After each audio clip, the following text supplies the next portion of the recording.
Okay, so we're done talking about particle statics now.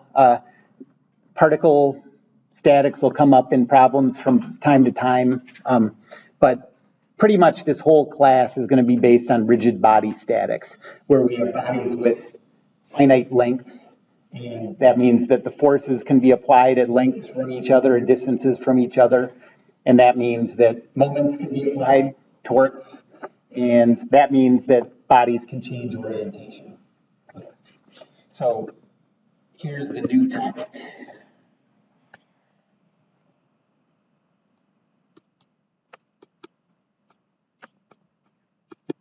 Rigid body statics.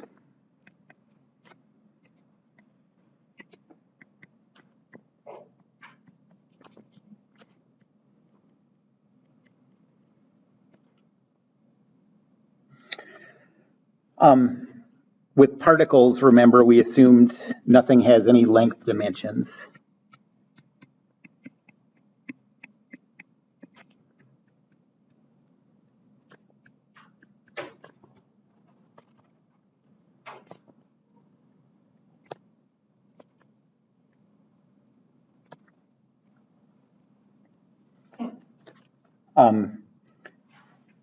And that meant there's no orientation information available.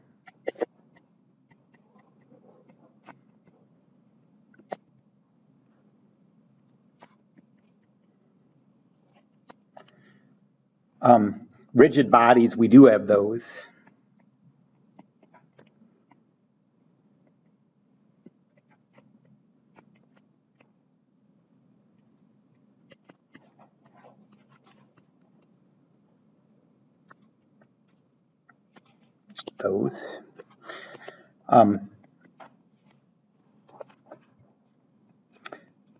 And where a force acts on a rigid body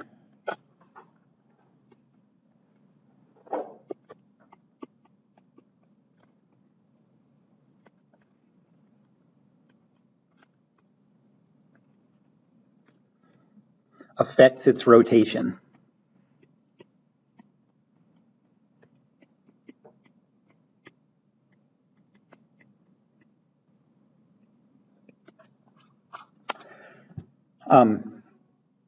And so now just the force alone is not going to be enough. Is not going to be enough to determine a body's behavior. We have to talk about moments.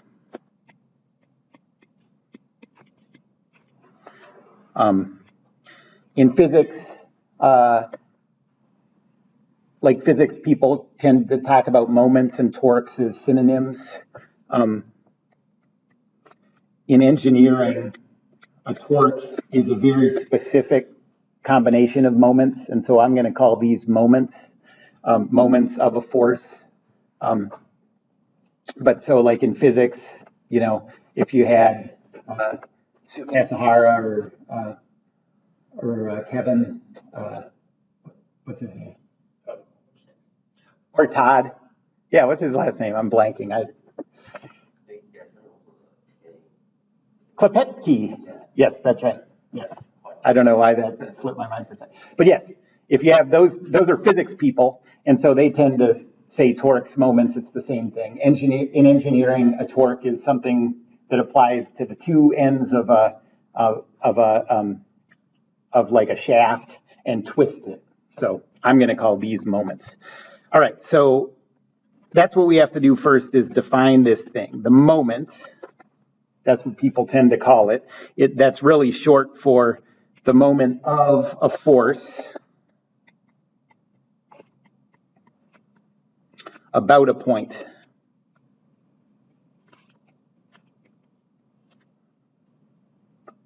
And all that stuff is important. The force is important.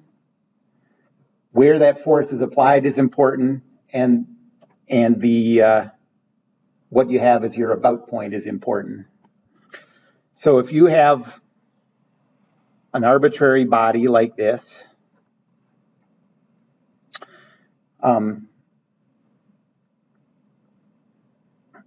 and a force is applied to it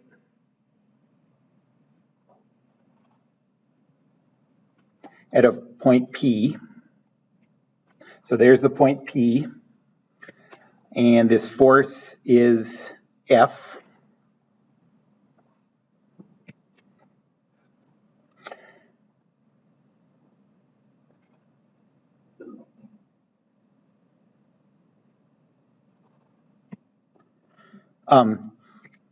And we've defined a point to calculate our moment about here. So we'll call this A for about.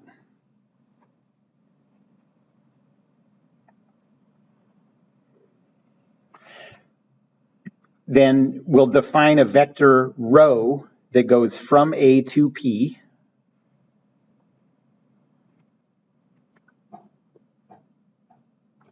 Okay, so this is just a general setup of what happens with a rigid body where you apply a force to some point, okay? And you've defined some about point, and we'll talk more about that choice later. And so these things are, A is the point the moment is going to be calculated about.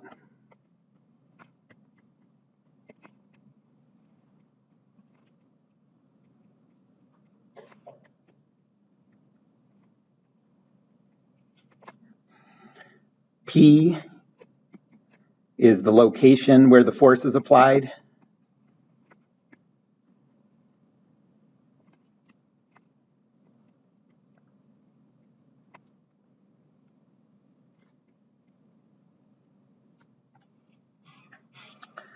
Rho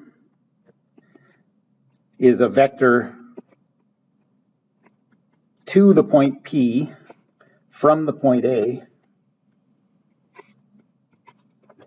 And if you have P and A as coordinates, this rho is just equal to P minus A.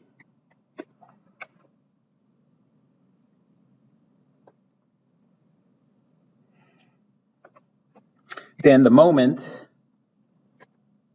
sub A, because it's calculated about that point A, and it's a vector always, is equal to that rho vector crossed with the force vector.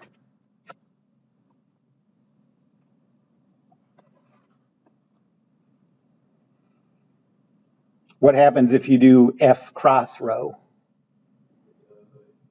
Yeah, you get the opposite of it or whatever, negative. It switches all the negative signs on the components. So this order is important because it's important with cross products.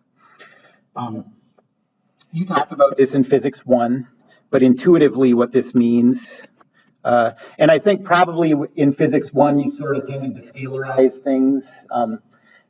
In this class, we're really just going to do everything as vector calculations, but I do want to remind you what the intuitive meaning is here. So intuitively, if you think of, so here's the head of a bolt that you're trying to turn with a wrench.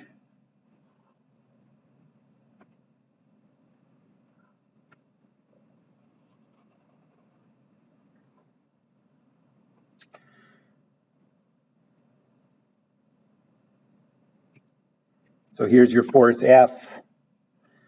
Your about point is the center of the bolt. Grab my phone.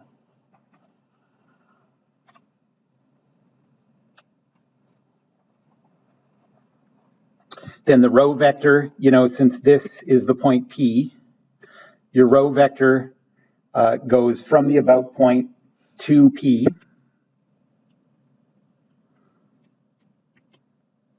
Try that again.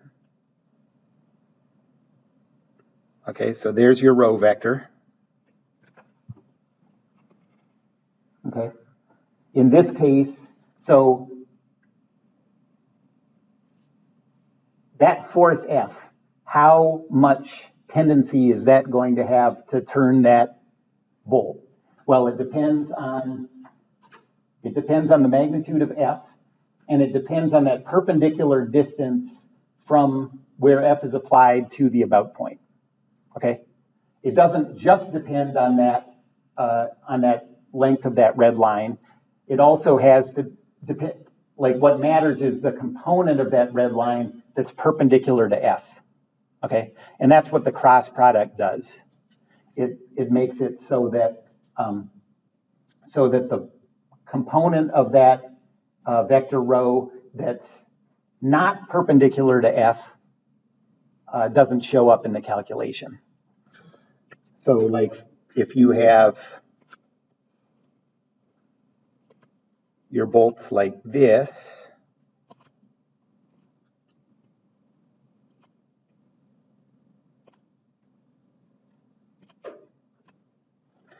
and say this is the same wrench,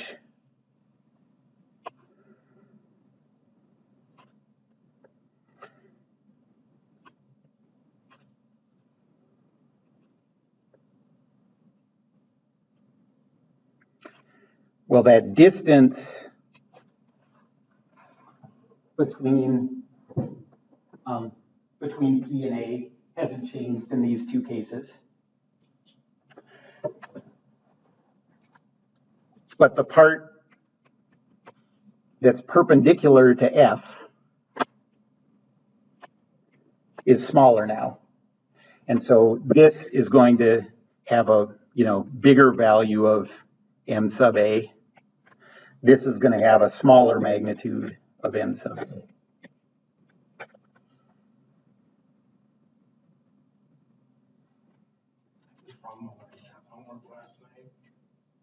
I was so mad when I learned there was a way easier way to do this. So that was like an entire semester of physics 1 for nothing. Yeah, it's funny. Well, yeah, physics and engineering people, they work on different kinds of problems, so they emphasize different things, All right, so for calculating moments, I recommend setting up a table always.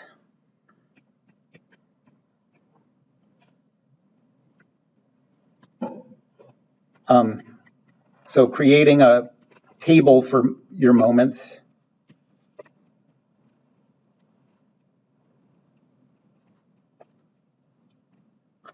On a body, and it'll look like this. You'll have a column for the row vector, a column for the force vector, and a column for the moment vector.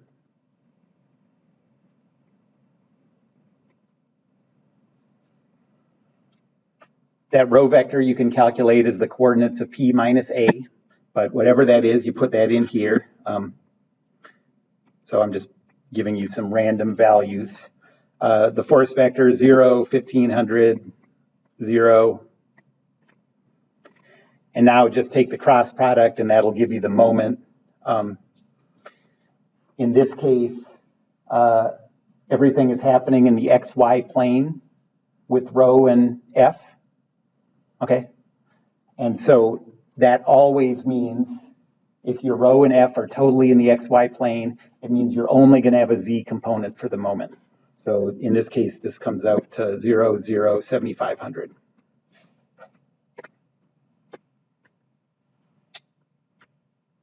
And then you can go on to the moment produced by the next force.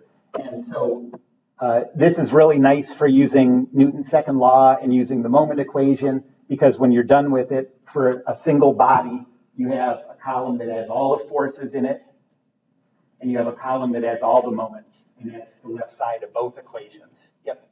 So what exactly is 7500 then as far as what's the unit of the moment? Newton meters. In SI units. It's a force times the distance.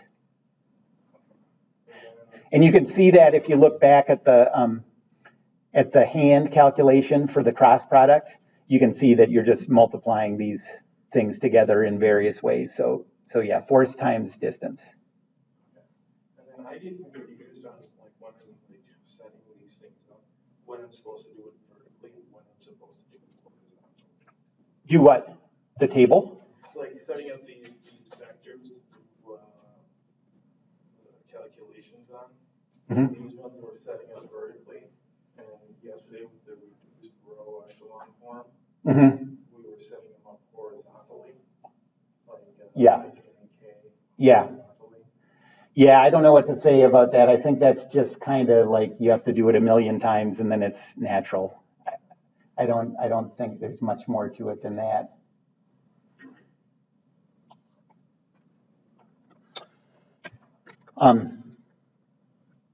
Okay, so what you get in the end is you get this column that gives you the left side of Newton's second law.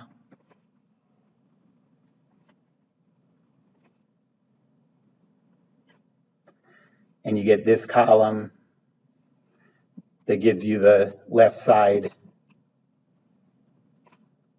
of, I call it rotational Newton's second law, Rn2L. Nobody else can ever see that anywhere else. It's a Normandale exclusive.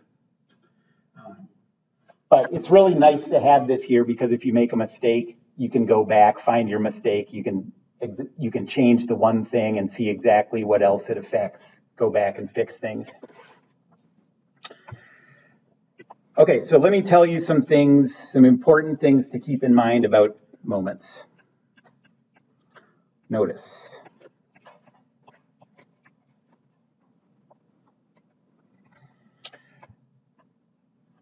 The first one is when you're calculating the moments for a single body,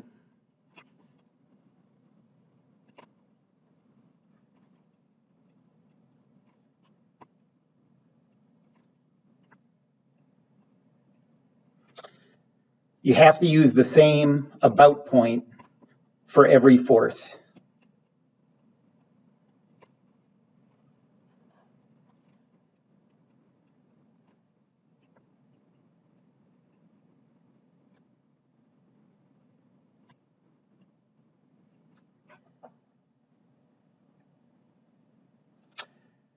That has to be the case because imagine, let's see. Okay, imagine this thing with another force acting somewhere. Okay, say there's another force acting here. In statics, you can choose your about point anywhere you want. If you could choose your about point anywhere you wanted for each individual force, you could choose your about point here for this one and here for this one. They'd both be zero because the row vector would be zero. And there'd be no such thing as a moment on anything, and that doesn't make any sense, okay? So you get to choose your about point, but on a single body, they have to be the same one.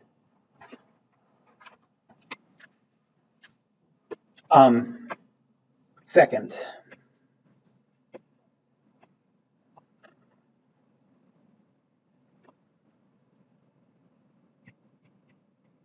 for 2D problems,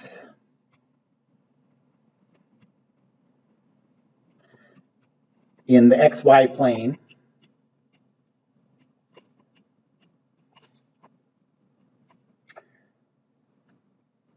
moments are always parallel to the z-axis.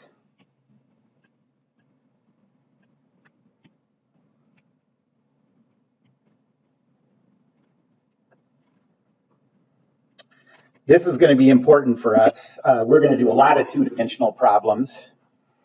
And so the moments always have 0x and 0y components in 2D problems. So as a shorthand, a lot of times as we get farther on, we're going to act like the moments in 2D problems are scalars, because they only have z components. But remember that moments are always vectors, and even though in 2D problems we're going to treat them like they're scalars, they're really just z components, okay? And that's important. Yeah. When we get to like 3D, what is the significance of the direction portion? Yeah, I will show you that in a second. That's actually one of these things that it has to do with the right-hand rule, but I'll draw a picture that hopefully helps clarify that a little. Okay, I wanted to just put this equation so you can see why that is for 2D. So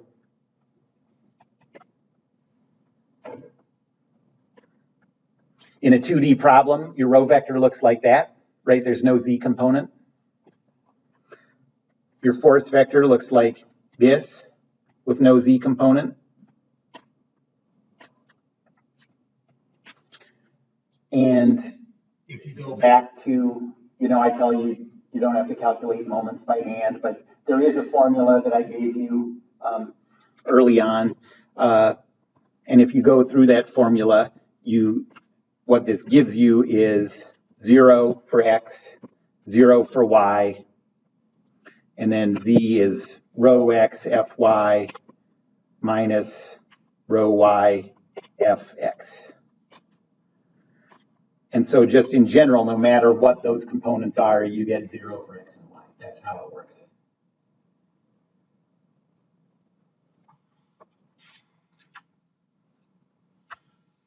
In 3 dimensions, in general, you have non-zero values for all 3 of those. Okay. So in 2 dimensions, you have 1 non-zero component. Okay. You might think there'd be 2 non-zero components in 2D, but there's 1 non-zero component. And in 3D, there's 3 non-zero components. So what that means is the third one of these, in 2D, second law and the moment equation, rotational Newton's second law, give 3 total equations.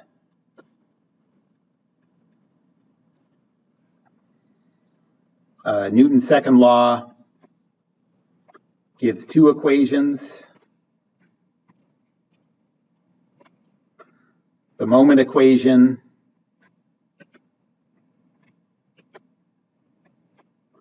gives 1 equation because the moments only have that 1 component, so you get 3 total.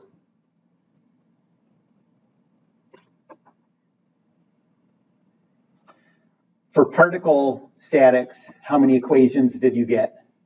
2, that's right. There's only Newton's second law, so you only get 2. With rigid bodies, you get 3. In 3D, Newton's second law and the moment equation give how many total equations?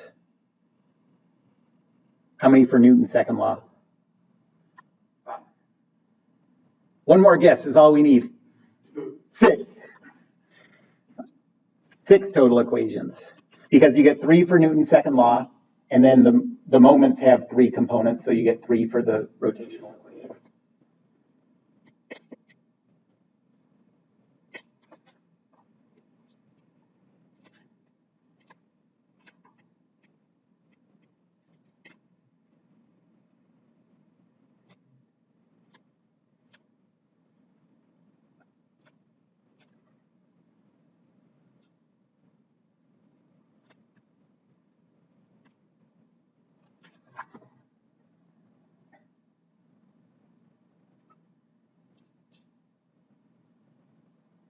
Okay, so what's the meaning of the direction of the moment?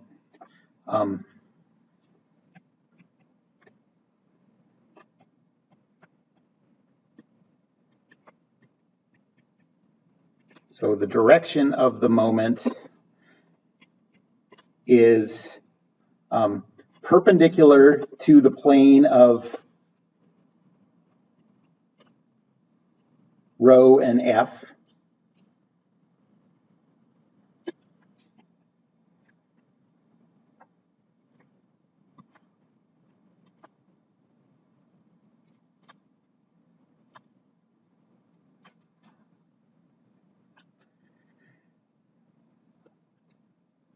And follows the right-hand rule for the rotation the force would tend to produce.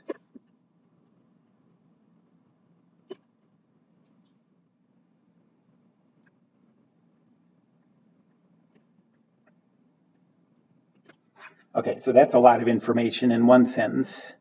Well, first of all, we talked about this when we talked about cross product. Any two vectors define a plane, okay?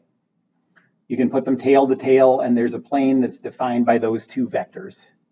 And the cross product is always perpendicular to that plane, okay? Well, since the moment is defined by cross product, we know that it has to be perpendicular to this plane defined by rho and f, okay? If you're in 2D, rho and f define the xy plane, and so the only thing perpendicular to that is the z component, okay? In 3D, this plane defined by these two vectors could, it's still a plane, but it could live in any orientation. And so that perpendicular vector can be in any orientation too. So if you,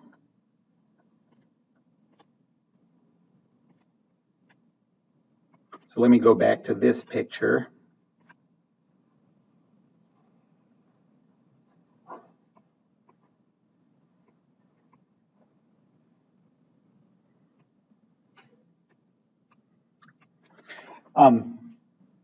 Which way would that force tend to rotate that bolt? Clockwise or counterclockwise? Counterclockwise. And so take your right hand and rotate that in the direction of that rotation, okay? Counterclockwise. Your thumb is in the direction of the moment. This is a 2D drawing, but that's true in general. Let me see. I haven't had to do any drawings in a long time. Let me try though.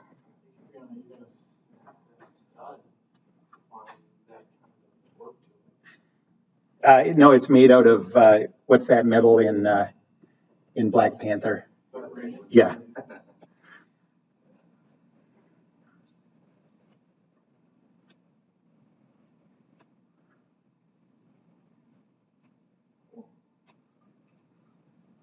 Oh, it's like looks like I don't know. It doesn't look that great.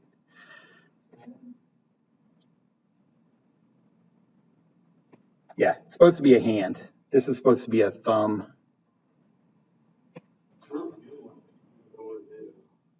Oh, thank you. Anyways, so the fingers are doing the rotation. The thumb's pointing out of the page.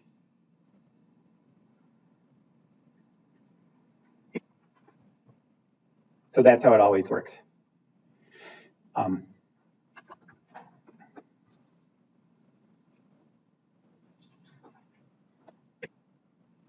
All right, so let's do an example. And I want to show you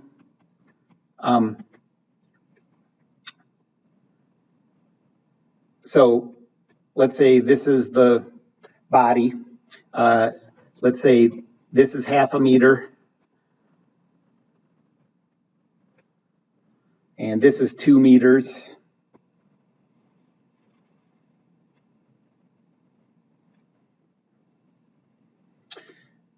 There's a force acting at this point of 20,000 newtons. And a force acting at this point of 10,000 newtons.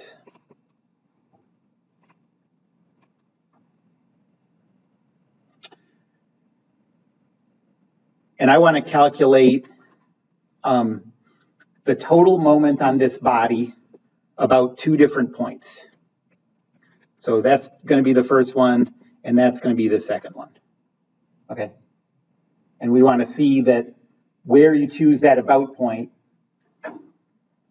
totally changes the value of the moment on the body. Okay. It's an important decision where you choose that about point. I'm going to use the usual coordinate system.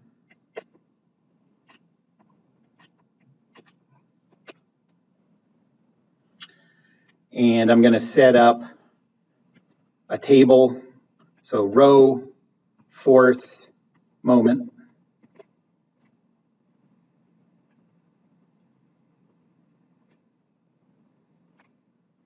So this is for part A, where we're calculating the moment about that red point A.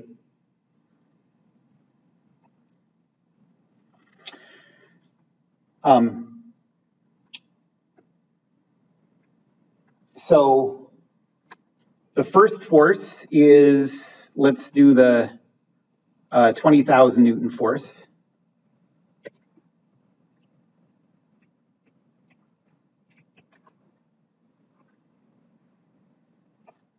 The row vector that we want goes from the about point to where that force is applied. What vector is that? It's just straight in the x direction. 2, 0, 0, yep.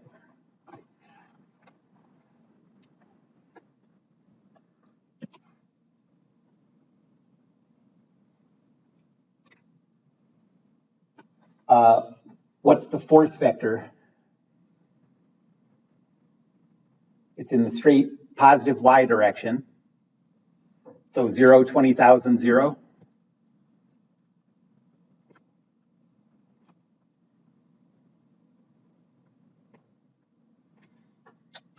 And then the cross product is 0, 0, 40,000.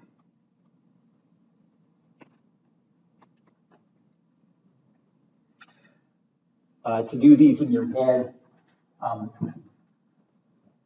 the components are like this. So cross out the component that you're trying to calculate, and then it's this times this minus this times this. And for the y, cross out the one you want, this times this minus this times this, negative, because y always has to be the difficult one.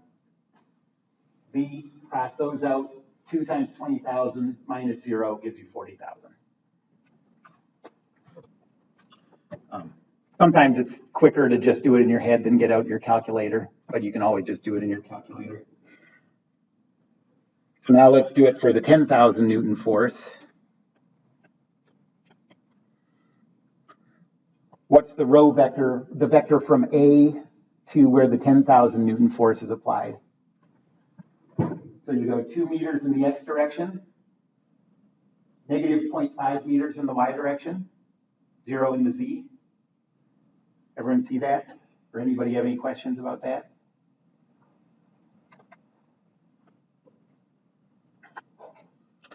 So this is 2, negative 0.5, 0.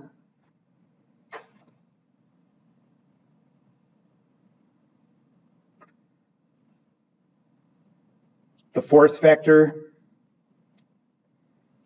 is 10,000, 0, 0. And so the cross product is 0, 0, 5,000.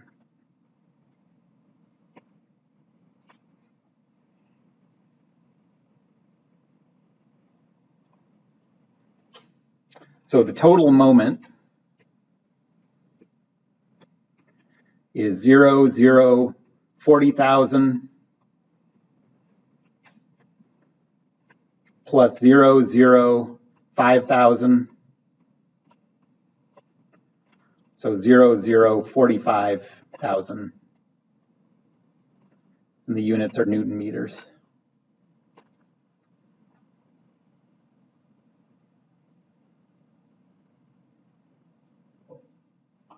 Now you can use the right-hand rule to check the direction of this. These two forces, think about taking a hammer and tapping this body in that direction and that direction at these points. Say there's like a little extension that you can tap on. Which way would this thing rotate?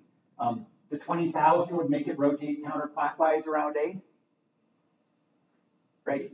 The 10,000 would make it rotate counterclockwise around A. So the whole thing is going to rotate counterclockwise around A. Okay. Now use the right-hand rule and see if that makes sense. The value of our moment, it's a positive z value, right? The z-axis is coming out of the page. It has to. So that way, that means that your fingers are going counterclockwise.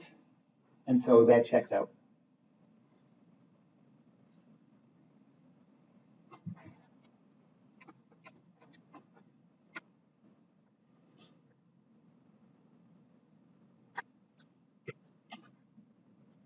Okay, now part B.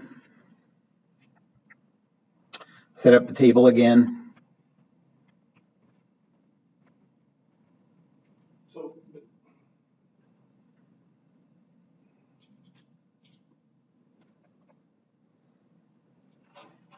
Question?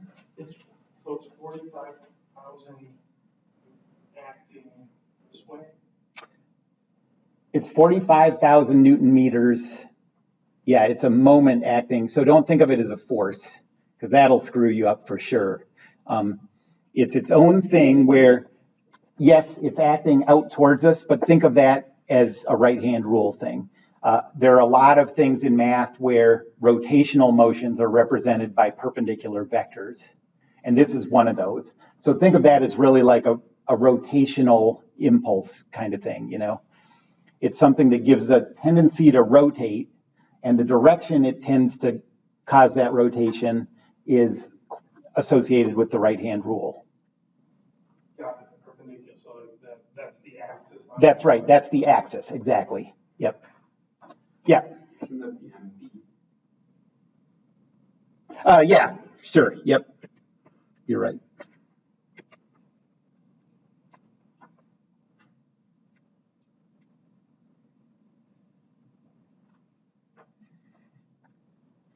Okay, so let's start with the 20,000 again. So now our about point is B. What's the vector that goes from B to where that 20,000 Newton force is applied?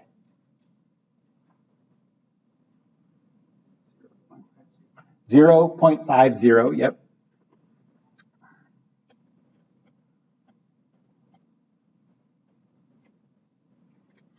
And the force is still what it was before. 0, 20,000, 0.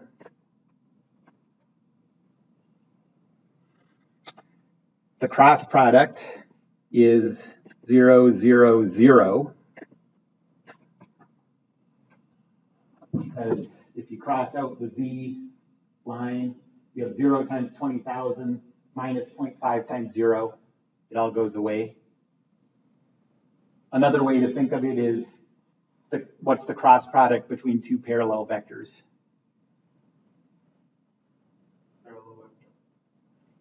The cross product between two parallel vectors is always 0. Okay, so you could look at that and say like, oh, well, those two have y components. This is going to be 0, and it is. Okay, and now the 10,000.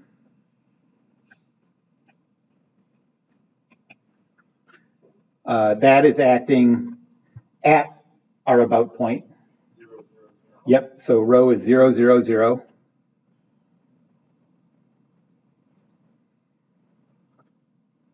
The force vector is 10,000, 0, 0. Cross product is 0 again. So the total moment is 0.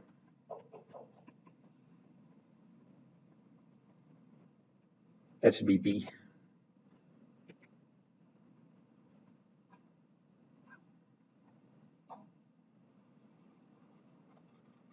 And if you think about it physically, it makes sense.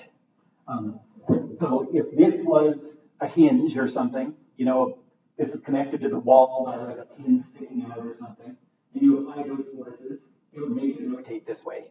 Okay, that makes sense. Or imagine this actually on the ground so that gravity is out of it, you know. Those forces would make it rotate this way. But if you imagine putting the pin here, both of these two forces are acting right, like their line of action goes right through that point. So none of those are going to cause any rotation at all. And that's why we get 0 moment. Yeah.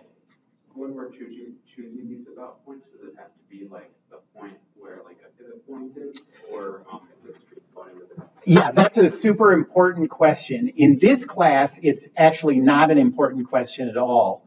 You can choose any point you want. And there are some that make the math a little quicker or whatever, but for the most part, I mean, but they all give you the same answer. So it's not something you ever have to worry about. But the important thing to keep in mind is that that is only true in statics because the accelerations are zero. When you get to dynamics, you have to be very careful. There's only a couple of options where valid places to put your about point. And those are fixed points, like joints, like a pin joint or something, or the center of mass of the body. But in statics, we're lucky. We don't have to worry about that. That's good and bad. It makes it easier. And this is the first time we're doing this stuff with complicated problems, so that's good. But it also gives you sort of bad habits that can be hard to break when you get to dynamics.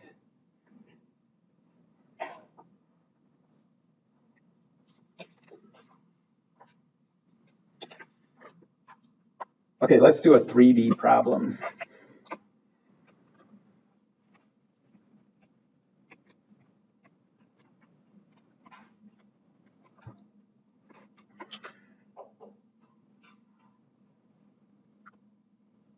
So let's say we have this plate.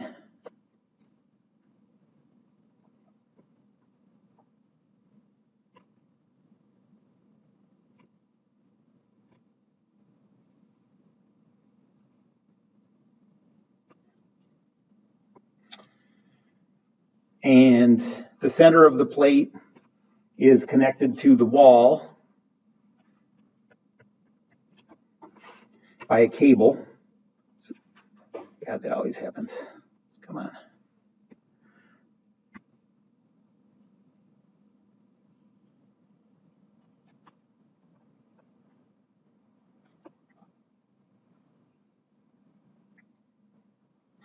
And this distance is 1 meter.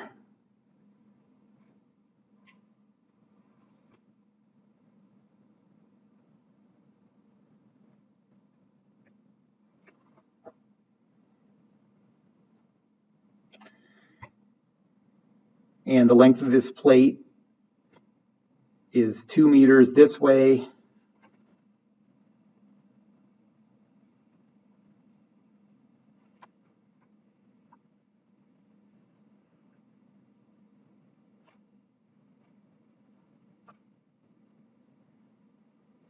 And 1 meter this way.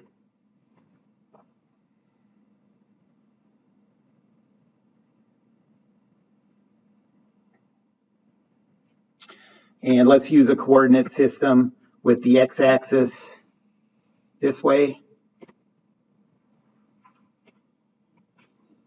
the y-axis up,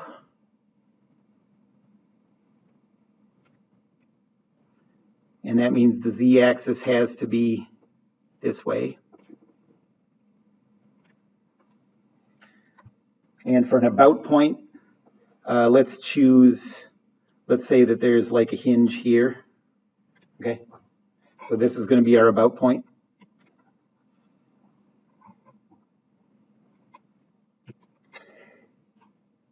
If the tension in the cable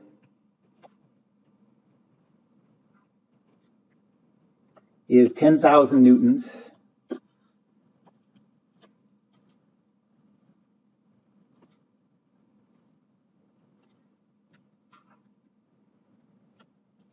what's the moment MA produced by that cable force?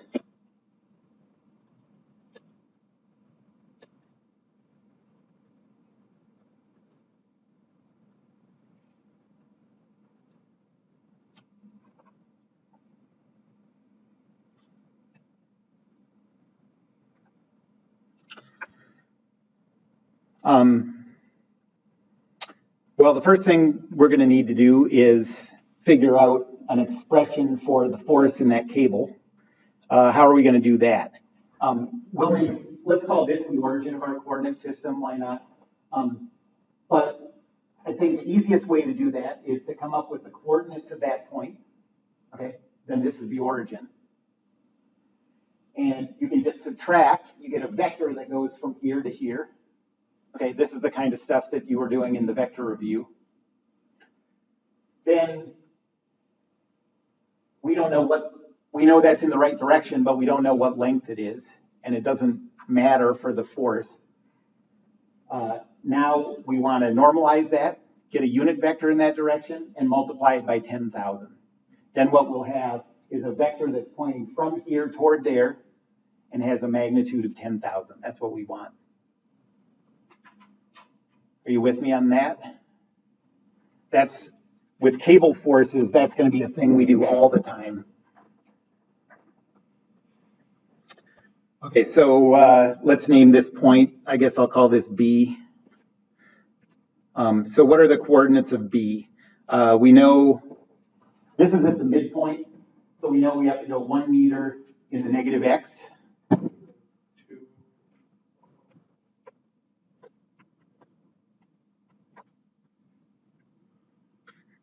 And then we need to go half a meter in the positive z.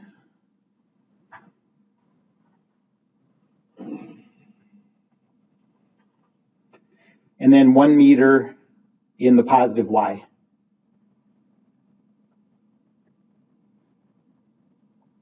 Any questions about that?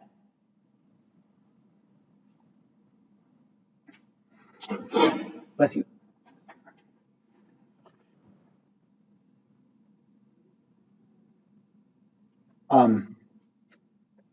So now, B minus, if this is the origin. Now to get a vector that goes from the origin to B, you just go the coordinates of B minus the coordinates of the origin, which are just the coordinates of B.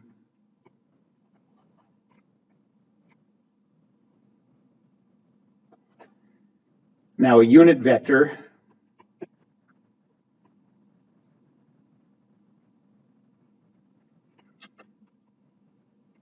in that direction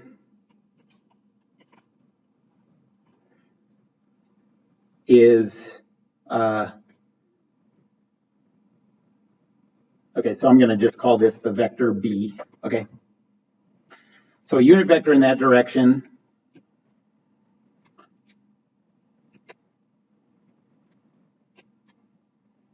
all right, like this, and that's equal to 1 over the length times the vector. So this length here is, I don't have a calculator with me that does this. Do you mind if I use your calculator for a second? I'll just plug this in real quick.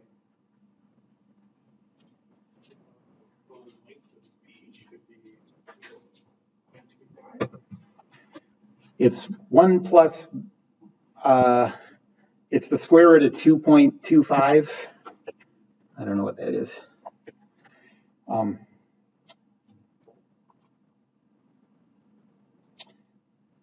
But I know this will do it really fast.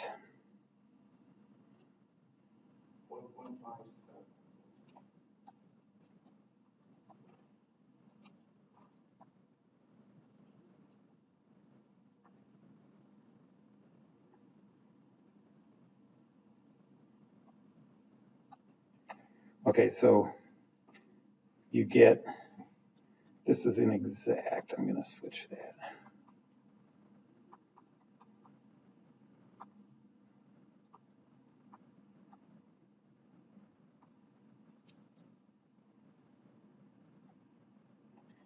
Okay, so you get negative 0.192, positive 0.192, negative 0.962.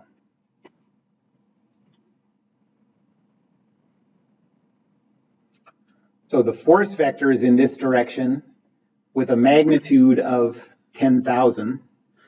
So the force vector is, 10,000 times this.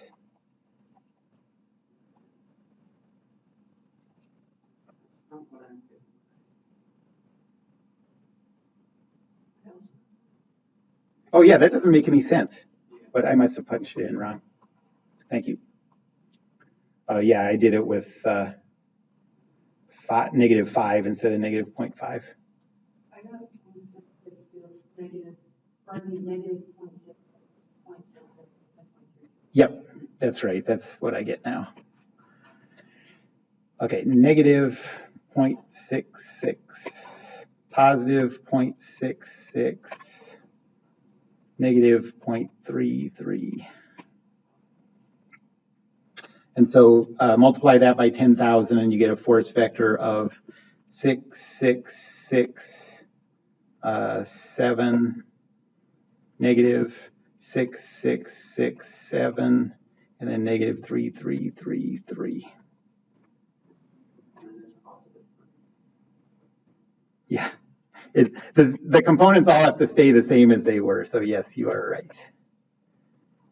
Dang it. Oh, yeah, exactly. I installed the left-handed conversion for it.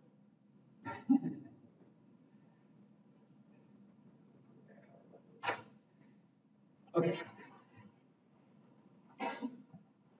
So there's F. Okay, sorry, we're running over, but let me just finish this. It's fast now.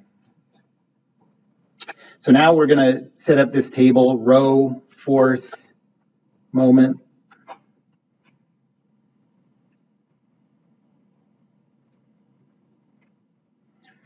What's the row vector that goes from the about point to where the force is applied? So we need a vector that goes from A to where the cable touches the body.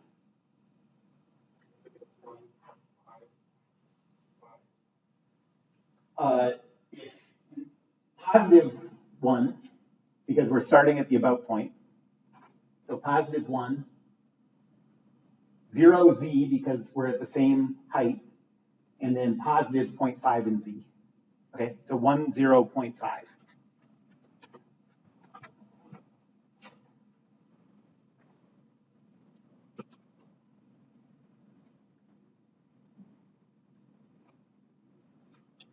The force vector is what we just calculated.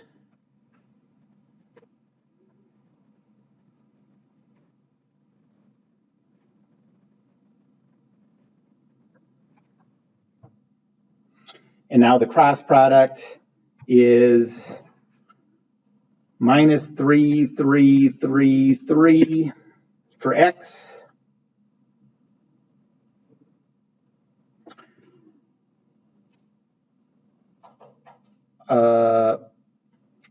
Positive 6667 for y.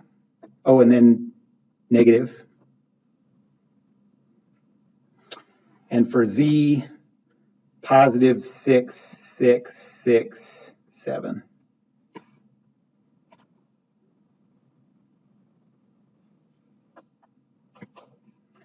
And so that's the answer.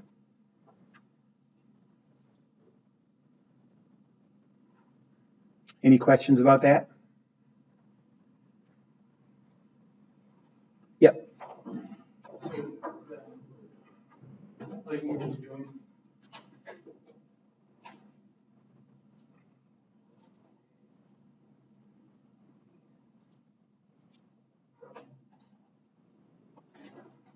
So when we were doing that, we were making just a new origin point at A.